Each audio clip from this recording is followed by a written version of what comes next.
Hello guys, তোমরা সবাই কেমন আছো? আমি নতুন একটি ভিডিও নিয়ে আবার চলে এসেছি। দেখতে পাচ্ছ আমি আলুগুলোকে সিদ্ধ করে দিয়েছি। বলো তো আমি কি বানাচ্ছি? আমি না আসলে পটেটো ওয়েজেস বানাচ্ছি।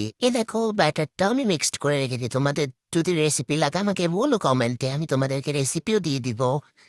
ব্যাটারটাকে সুন্দর করে রেডি করে নিয়েছি। এইখানে আমার আরো কিছু ফ্রোজেন মোমো ছিল, আমি ওগুলোকে ডিপ ফ্রাই করে নিচ্ছি, কারণ এখন আমার না স্টিম করতে একদম আলিশামি লাগছিল, তাই আমি এগুলোকে ফ্রাই করে নিচ্ছি। আইএস ফ্রাই করলে অনেক বেটার লাগবে। এই দেখো, ফ্রাই করার পর লুকসটা কিন্তু একটু বেঁকে চেকে গেছে, বাট টেস্টটা উফ, অনেক মজা ছিল আসলেই। তোমরা একবার ট্রাই করে দেখো, স্টিম মোমো আর ফ্রাইড মোমো অনেক মজা। তারপর দেখো গাইস, আমি না এগুলো বলে তোমাদেরকে না দেখে আমি ফ্রাই করে ফেলেছি। তোমাদের জন্য আমি একটা ক্লিপ অ্যাড করে দেব, যেখানে আমি কিভাবে রান্না করেছি, কিভাবে আর কি তেলের মধ্যে দিয়েছি আমি ওগুলো দিয়ে দিব।